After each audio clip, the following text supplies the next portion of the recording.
Hello, I'm John Rossi, a touring drummer with a love of all things animal. When I'm on the road, I visit as many zoos, aquariums... Hey, wait a minute. What's going on? Hey, what's going on there? Hello? Hello? Hello? We interrupt your regularly scheduled program to bring you Rossifari Zoo news. News you can use from the world of zoos and conservation. Every week, we bring you breaking news and analysis from around the globe, featuring the animals you love and the people who care for them. And here's your anchorman, John Rossi. Hi, hello, how are you? Welcome back to Rossifari Zoo News, your look at everything going on in the world of zoos, aquariums, conservation, and general animal weirdness. Let's see here. So, what to talk about in the life of John? Well, first of all, I have accepted a gig that is going to have me playing in Fort Worth, Texas for 3 weeks at the end of August and into the beginning of September. The theater I'll be playing at is called Casa Mañana, and it's considered a pretty big deal, honestly, so I'm really excited about this one. I'm going to be doing a $1 Million Quartet there, as I often do, and I'm hoping to talk to them about maybe bringing me back for one of my own shows. We'll see. Also, I will be starting to reach out to facilities in the area soon to try and set up some interviews. You never know what's going to happen, but there are actually a lot of really cool facilities within just a few hours of Fort Worth, so I'm crossing my fingers for some good interviews. Though, to be honest, I was looking at the schedule there, and I don't have like the finalized thing yet, but it's going to be a whole lot tighter than it often is for me. I don't know how many places I'll be able to get to interviews or not, but I'm going to try, y'all, because there's some cool stuff in that area. Also, the fun part of this is that I will be flying directly to Fort Worth from a gig I'm doing in Pennsylvania. And then 3 hours after our final matinee performance, I'll be flying to Calgary for the AZA conference that starts at 8 a.m. the next day. So, when that ends, I'll then fly back to PA to grab my car and then head directly to Toronto for the AAZV conference. So, good normal life stuff happening in August and September this year. But what can I say? I'm really excited about all of it. Oh, and speaking of the AZA conference. So I mentioned that I'll be attending this year, not just to cover it for Rossifari, but because the Safe Red Panda program will be having both a closed session and an open session, one that's open to the other people attending the conference. It's become even more important that I go to these because, I'm not just on the steering committee, but I've agreed to be the co-chair of the Public Engagement Subcommittee, one of the 2 subcommittees the program currently has. Actually, when I first agreed to do it, and no one stepped up as a co-chair, and I was just going to be the chair, I was concerned. It was something I was willing to do, but it seemed like it was going to be a lot. Then I got an email saying that Jen Torpy of the Pittsburgh Zoo hadn't been able to attend the digital meeting we had that day, but that she wanted to co-chair with me, and I was all about it. I was so relieved. I kind of thought that when I volunteered to take on those duties, that it would start a slow clap kind of thing and other people would step up, but that was not what happened. But it's okay. Jen is here now, and we are going to do this together, and it's going to be amazing. But yeah, already your boy has been scheduling meetings and working on setting up a consultant that wants to help us out, and just all kinds of stuff. I'm doing the thing, y'all, and it feels pretty good. And hey, before I move off this topic, I just need to drop the biggest, most sincere thank you to a name that you'll all recognize, Colleen Lenahan. Colleen not only contributes to Zoo News all the time, and also really holds me accountable and has deep conversations with me and is willing to challenge my thoughts and beliefs, which is something that I think a lot of people just in this world in general are nervous about. Buzz is not. Buzz was just barking because he also likes to challenge me, but in different ways. Anyway, I'm sorry. I'm trying to be all sincere here. But Colleen recently sent me a package to congratulate me for joining the steering committee of Safe Red Panda. It included a sticker, a shirt, a stuffed animal magnet-y type thing, all red panda, of course, from the gift shop at the Akron Zoo where she works. There was also a really sweet and funny card involved. So I just want to say, Colleen, thank you so much. The thought that went into that gift means the world to me, and I love every single part of it. Thank you, thank you, thank you. And now...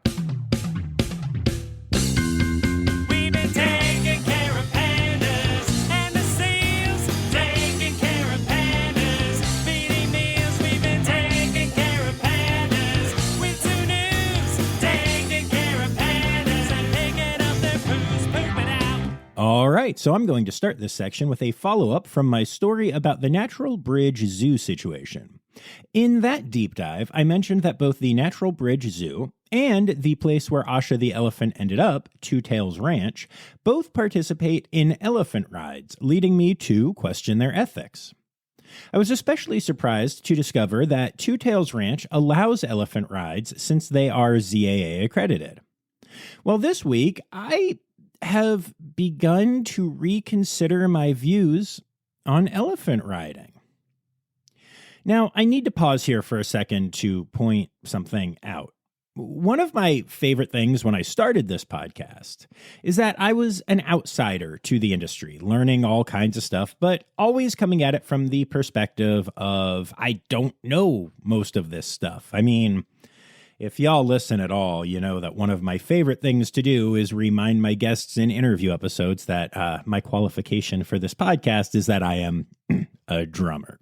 So yeah, with that said, I can't really say that I'm an outsider anymore. I'm not a zookeeper, but I've started to use the term I'm an inside outsider. I've spent the last almost 4 full years studying this industry and reporting on it and talking to people in it. That's the same amount of time people take to get a bachelor's degree. And it puts me in an interesting place sometimes because I know y'all trust me. I regularly have listeners reach out to me for my takes on places or policies or animal care things or just things they see at local facilities. And honestly, the level of trust y'all exhibit in those conversations is really amazing, and it means a lot to me. It also means that I've become a lot less speculative on here over the years, or, maybe a better way to put it is a lot more responsible. I say a lot less of my own thoughts if they aren't backed by reputable sources, if I'm not confident in them, But when I say that I'm starting to look at elephant rides a little differently, I am reverting back to old John a little bit, to the outsider, looking at this situation with fairly fresh eyes and with some data, but it doesn't reach the threshold I normally hold my sources to before saying something on here. At least I'm not sure if it does. You see, I actually got to have a conversation with 2 different people who make their living at elephant sanctuaries in Thailand, part of the home range of Asian elephants. And both of these people informed me that there are scientific papers that show that elephant rides are no different for the elephants in question than, say, camel rides or horseback riding or any other kind of domestic animal we use for transportation. The problem, they said, is that these papers are research papers done by independent scientists in Thailand, but they are written in Thai and have not been translated and published in journals in English or in any other languages more commonly spoken within the scientific community at large and the animal welfare community in particular.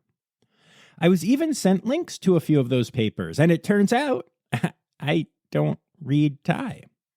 I was going to run them through a translator program, but the truth is, those things are so fraught with errors, I'd be worried that I wouldn't get the nuance of the paper, especially when it comes to things like who is funding the studies and such, which is, something I'm always careful to analyze. But these are people who take care of elephants at a sanctuary that seems, from what I can tell, to have a good reputation and to do good work.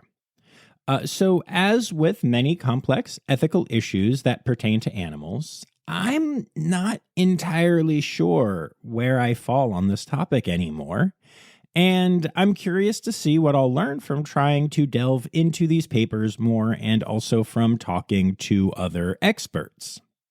I do know the gist of one of the papers is that basically any elephant that lives in human care and is well-trained and has a relationship with their keepers and trainers and such, kind of becomes more like a domesticated animal than many other, maybe less intelligent animals in human care. I've had a lot of people over the years kind of on both sides of like the animal rights argument use, and this is a term I'm trying not to use anymore, but it's really the best way to put it, but say that there's a big difference between, captive animals and domesticated animals. But this paper seems to posit that elephants, captive elephants are closer to domesticated animals than other ones. So I thought that was an interesting distinction. And I don't quite know, how far I believe that or not, but it's an interesting thought. And as long as they are well taken care of, animals who work at farms and such are not considered to be unethical, except by the most militant groups and apparently all of the vegans who ever got on the internet. I don't know. But anyway, I'll keep looking into this, but I'm curious to hear if y'all have thoughts, especially if you have any insights from working with elephants or anything like that. It's something that I'm thinking a lot about right now, and I wanted to take the time to share that with all of y'all and be open and be honest, and also hopefully maybe spark some learning on my part or on your part, or at least some discussion. So anyway, yeah, that's my headline-ish, story-ish for the week, and I hope y'all found it interesting. But that brings us to our births. Our friends at Roger Williams Park Zoo have welcomed an adorable Tamandua pup named Gustavo to the family. Gustavo is the offspring of Salvador and Karina and is thriving behind the scenes so far. And our friends at the Greenville Zoo have announced the birth of 3 female bat-eared fox kits, or bat-eared foxlets, to Mom Lily and Dad Otis.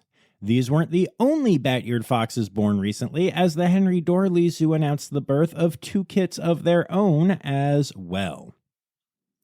Dingle Aquarium has announced the hatching of 4 Humboldt penguin chicks. Now, their entire Humboldt colony is named after different types of cheese. So the 4 chicks are named Feta, Halloumi, Edam, and Parmesan, and they were born to parents Blue, Brie, Wensleydale, and Gary. I'm surprised they haven't named one of their penguins after the cheesiest cheese around. I can just see it now. The newest penguin chick, John Rossi's Jokes.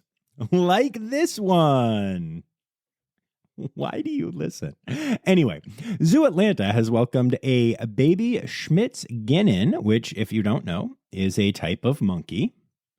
Sedgwick County Zoo has successfully hatched a Siak, also known as a Guam kingfisher. The chick is a female, which is particularly important as there are currently only 45 breeding female Guam kingfishers left in the world. Now, this little one was born as part of a collaborative breeding program, hoping to release more of this incredibly endangered animal back into the wild on a predator-free island.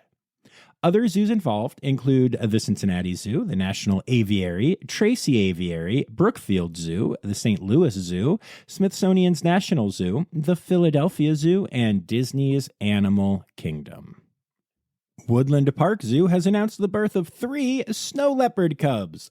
These are the first snow leopards born at the zoo since 2017 and are actually the offspring of one of those cubs. Aw, they grow up so fast. The Fort Worth Zoo has announced the birth of 3 toucan chicks. And the Phoenix Zoo has announced the birth of 2 lion cubs. These are the first lilets born at the zoo since 1976. So this is a big deal for everyone at the Phoenix Zoo. All right, we'll be back after this quick break. Hi, this is Kathy Hill from the Indian River Lagoon National Estuary Program. We're all about restoration projects in progress this season on One Lagoon, One Voice. Learn about the great strides the lagoon community is taking to restore and protect the Indian River Lagoon. Each week, we dive deep into discussions with scientists, resource managers, and nonprofit leaders to explore lagoon issues and solutions. From oyster reefs to clam restoration, algae blooms to muck, you'll learn all about the projects we're tackling to bring the Indian River Lagoon back to health. Click the link in the show notes to follow One Lagoon, One Voice, learn about the IRL Council, and explore our unique lagoon.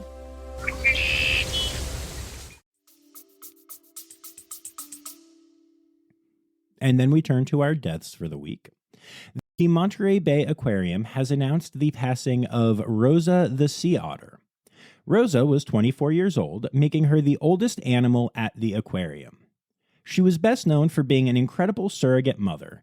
In her time at the aquarium, she served as a surrogate to 15 stranded sea otter pups. She was also playful until the very end and was a fan favorite at the aquarium. Rosa is greatly missed.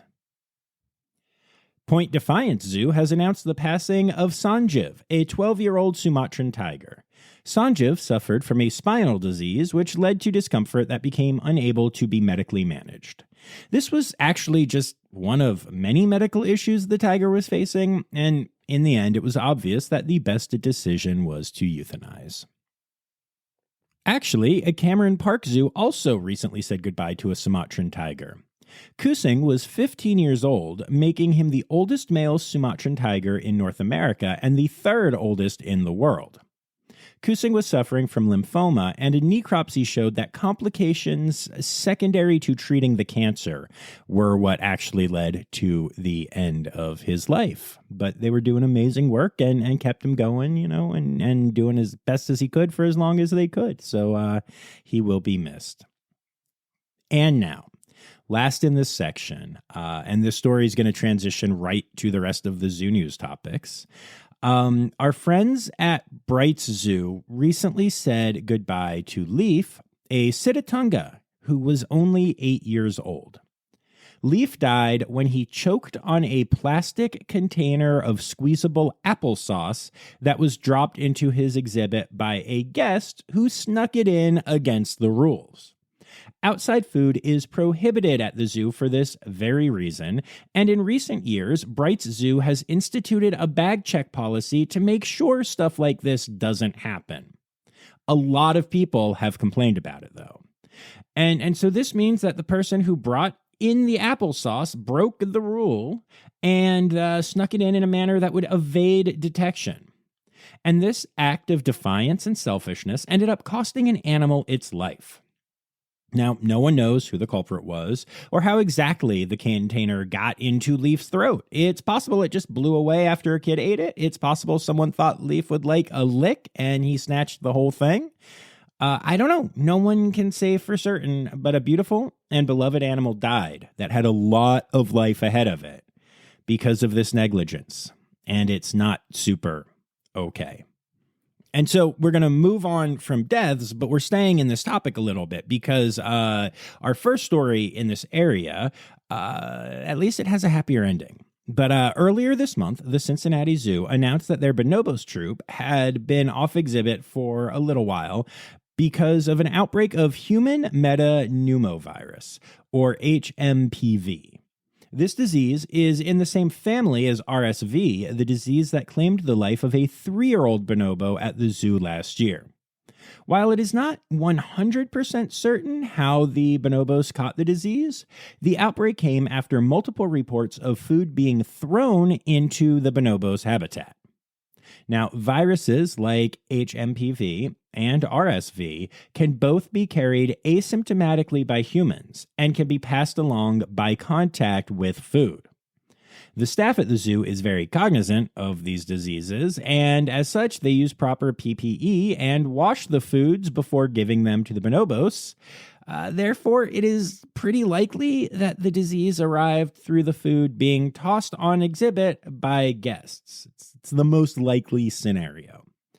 So, yeah, 2 stories in a row about how the neglect of guests either definitely led to the death of, or quite likely led to the illness of, many beautiful animals.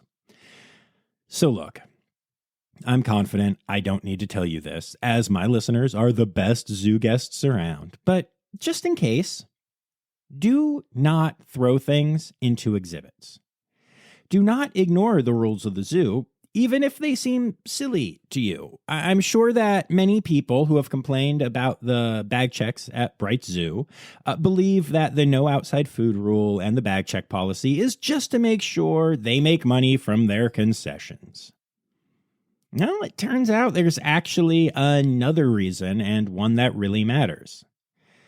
And, last but not least, what I want to say to y'all, since again, I know you're not the ones who are doing this thing, but if you see something, say something. Now, you can be dumb like me and say something to the guest directly. This is actually probably how I will die someday. I can just see the headlines now. Self-important red panda loving loudmouth shot at zoo. But if you're not comfortable doing that, and believe me, I understand why you wouldn't be, most zoos have their security phone number listed in easy-to-find places on their website and sometimes even posted around the zoo. And look, I'm not a big fan of snitching in general, but when it comes to the welfare of animals in human care, I'm all for it. All right, so moving on from that, the Gladys Porter Zoo has announced that over the past 3 months, they have taken in and cared for 19 infant spider monkeys, most of which were seized from smugglers at border crossings in Texas. Now, these baby monkey seizures are directly because of the demand for them in the illegal pet trade in the U.S. Monkeys do not make good pets. Most exotic animals do not make good pets, so I really wish these people would stop it. 2 really interesting stories come from the Toledo Zoo recently. First of all, they made a surprising announcement about the baby elephant at the zoo.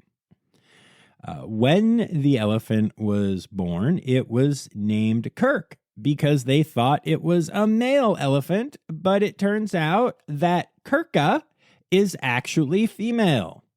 So it turns out that identifying the sex of a baby elephant anyway, is challenging because the sex organs of an elephant are internal when they are young.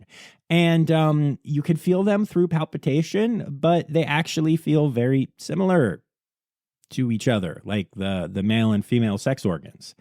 So yeah, this happens from time to time. It's not an uncommon thing with baby elephants, but I find it fascinating. It's actually really good news for the zoo and for fans of Kirka, because male elephants have to leave the herd fairly early as they grow up, but as a female, Kirka will be able to stay at the zoo a lot longer, so fans there can continue to watch her grow. And the second story out of Toledo has me very excited. The Toledo Zoo has announced the creation of a new state-of-the-art facility at the zoo that will serve as a regional distribution hub for other AZA-accredited zoos and aquariums to start to receive Tasmanian devils, 8 of which are already on their way to Toledo from Australia. Now, Toledo has housed Tassies for a decade now, and their expertise with these incredible animals, along with their relationship with the Tasmanian government, is what has allowed this next step to happen.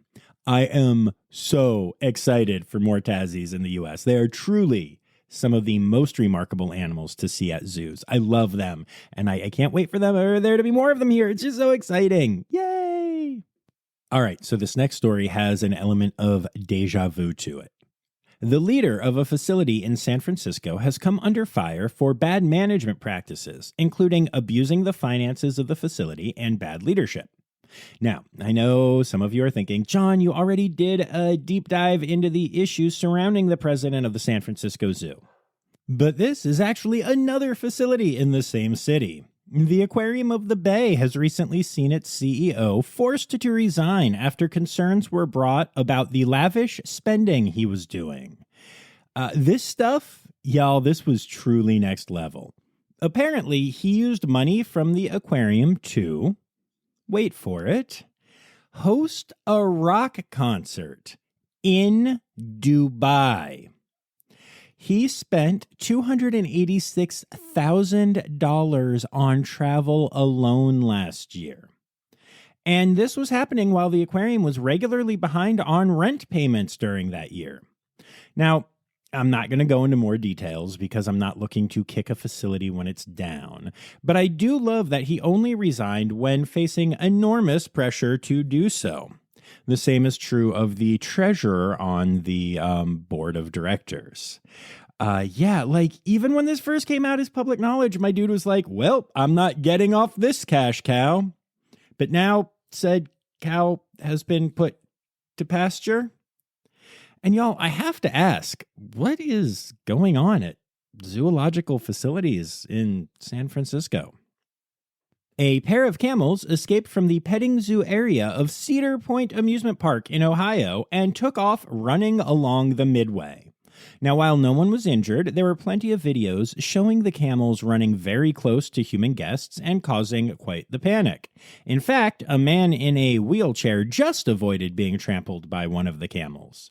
As of this recording, Cedar Point is unaware of how the camels escaped. And that's not the only escape story this week, as Alex the alligator also escaped recently. A company named Thorny Ridge Exotics was recently brought to a Kansas City middle school for a petting zoo-style event featuring baby llamas, alpacas, goats, rabbits, and a young alligator named Alex.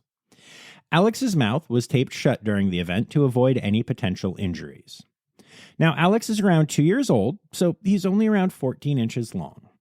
And at one point, a student went up to one of the caretakers and asked why they didn't bring the alligator this year, pointing to the now empty cage. Multiple experts were brought in to look for Alex, but he was nowhere to be found, and after a few days, the search was called off. 11 days after the petting zoo happened, a custodian at the middle school noticed movement when he was taking the trash out, and there was Alex the alligator, with his mouth still taped shut, walking near the door. The alligator has been taken to a shelter where it is being given a thorough exam, but Thorny Ridge Exotics is hoping to have the gator returned to them after the exam, saying someone must have stolen it from the exhibit. This, despite the fact that a teacher had a picture of the alligator with its whole head sticking out of a hole in the exhibit. Meanwhile, the school has gotten in trouble for not obtaining the permits necessary to have animals at the school. The whole thing is just one big mess. And, man, I'm really glad Alex was found, and alligators definitely move at a different pace and can cope with things differently than many other animals. But wandering around with a mouth taped shut for 11 days? Not a fan of this story at all. Big fan of responsible animal care, handling, and management, but there are sure a lot of stories about the non-responsible version of those things this week. It makes me sad. But I don't want to end this segment that way, so we'll end with a great transition to conservation news. So more than 3,000 southern Corroboree frog eggs have been released by Zoos Victoria into Mount Kosciuszko National Park in Australia.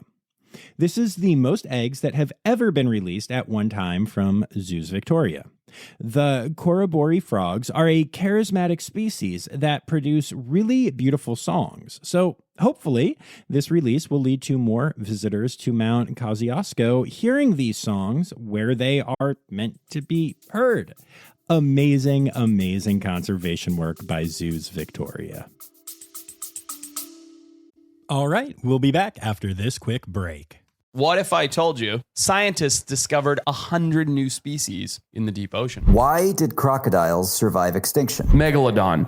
How did it go extinct? Hey, it's me, Boris Galante, wildlife biologist. You might know me from Joe Rogan's podcast or my various TV shows like Extinct or Alive and Shark Week. Join me and my friends as we dive into the wild world of animal anomalies and everything wildlife. Don't miss out. Click here to uncover these mind-blowing animal mysteries. Conservation, news time. Oh yeah. The World Health Organization has confirmed that a human has passed away from bird flu for the first time since the recent pandemic began. Now, this is a very unique case. I've talked about being worried about this happening before, but not quite like this. This is a subtype of bird flu that is not the main one that has been circulating in livestock in the U.S. and has infected, though not fatally, a few dairy workers. Also, the person who died had underlying conditions that led them to be bedridden before they contracted the bird flu. So this is not exactly the same thing I've been worried about, and that's great news. But still, it is the first time it's happened during the this current season of bird flu. So I figured it was worth mentioning here. Hopefully, this is the last human death from this disease. Okay, so now we move on to Przewalski's horses, also known as pea horses, or the animals that people see at zoos and say, oh, look at the Przewalski. Hey, kids, look at the pretty horses.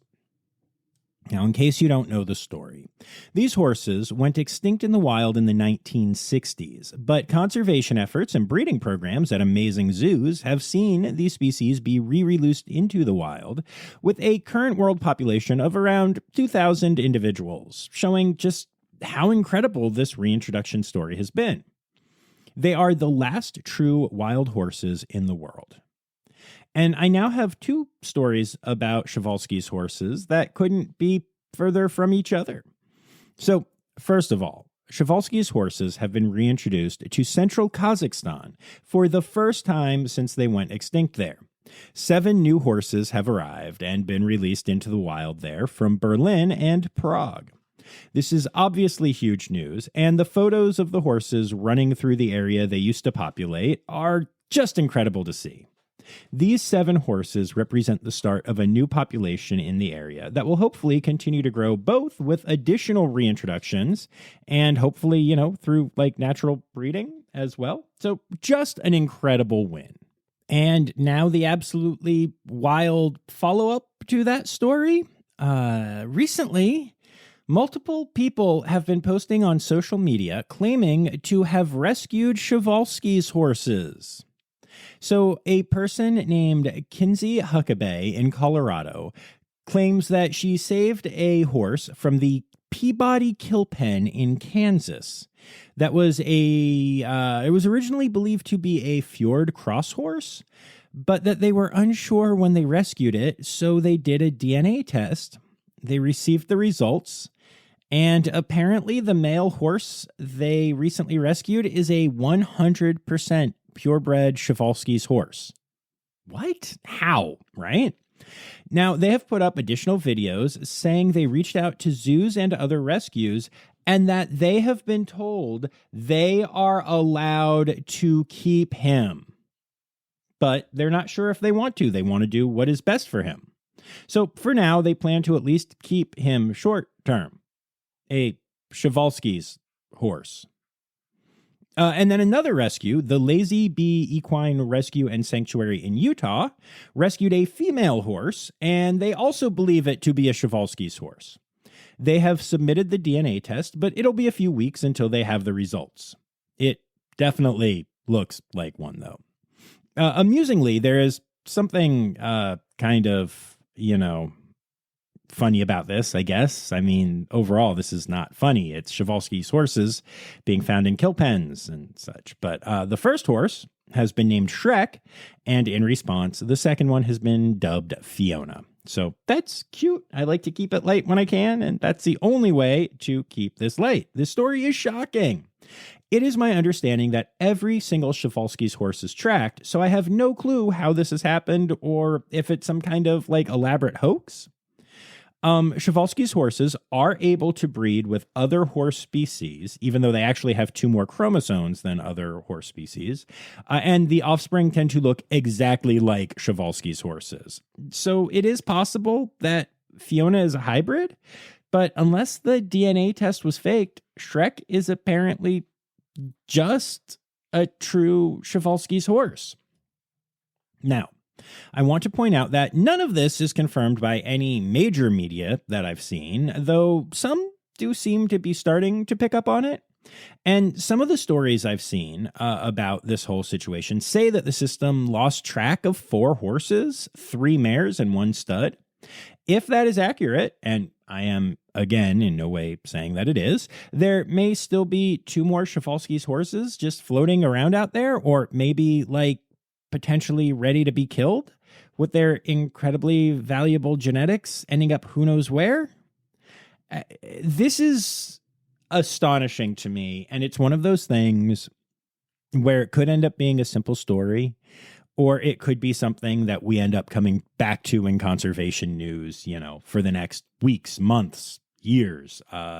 How the heck does this wildly tracked population, we talk a lot on here about animal trafficking, but you can traffic red pandas or pangolins because not every member of the species is tracked. Most of them are not. Supposedly every Przewalski's horse is tracked. I am so confused by this one, y'all. If any of y'all see anything about this, please share it with me. It's time for other news. It's time for other news. Hey, now, right now, it's time. It's time for other news. Hey, it's a segue to the part called other news. A white buffalo calf has been born at Yellowstone National Park. This is cool and newsworthy of itself, but in this case, it's extra special because the Lakota tribe has long held a prophecy that the birth of a white buffalo would portend better times ahead.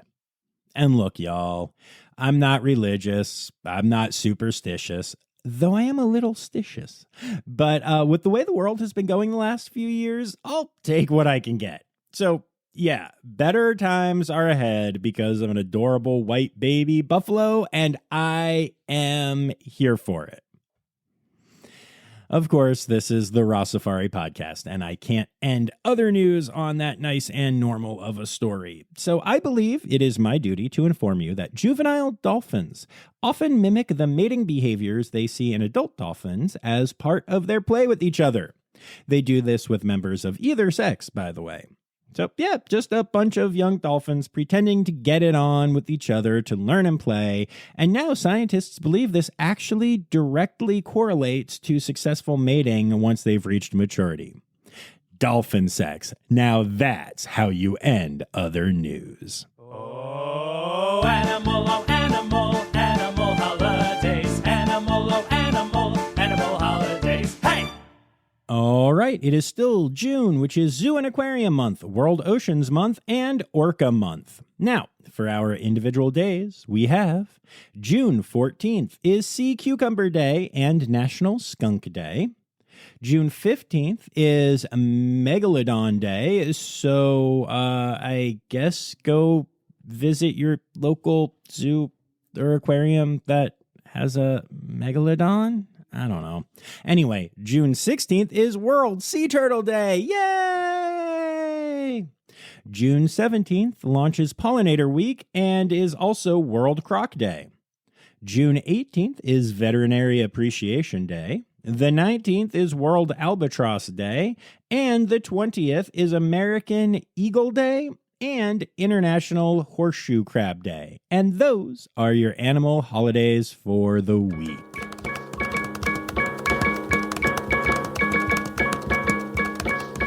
All right, so there you have it, folks. Another week of Rossifari Zoo news is in the books. Hey, I want to take a moment to ask y'all, it's been a while since I've asked for this, but would y'all mind taking a minute to leave me a 5-star rating on whatever app you listen on, or especially if you could go to Apple Podcasts and write a review.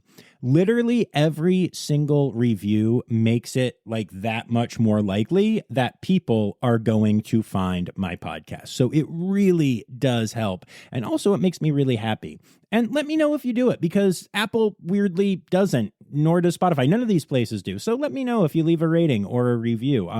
Honestly, if you're in a different country other than the United States, I can't even see the reviews. I believe that you write them. I've heard from people like in Australia that I have great reviews, but I can't see them. So bit of a bummer on my end, but it really does help. So if you're willing, it would mean a lot. I'm begging y'all. No, I'm not begging. But another way you can help the podcast is by becoming a patron, supporting the podcast for as little as $3 a month.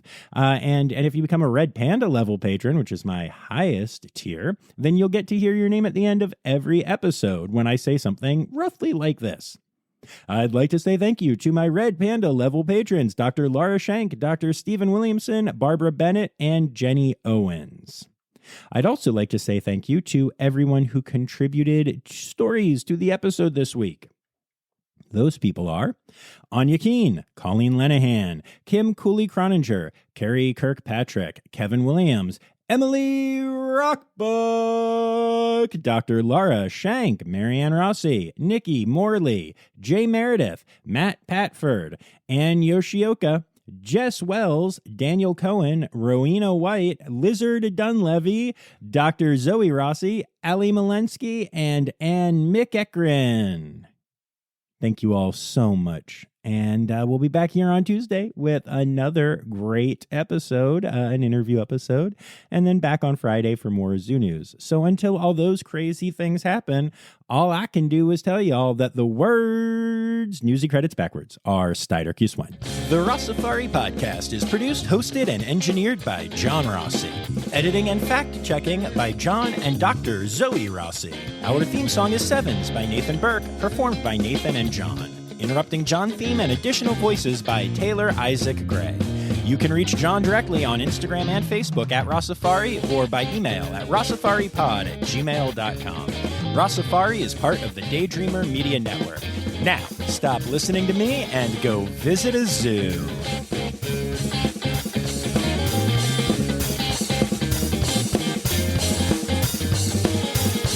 Our friends at Willie Rogers Zoo Park. What? Did I just have a stroke? It's Roger Williams. Roger Williams. Who's Willie Rogers?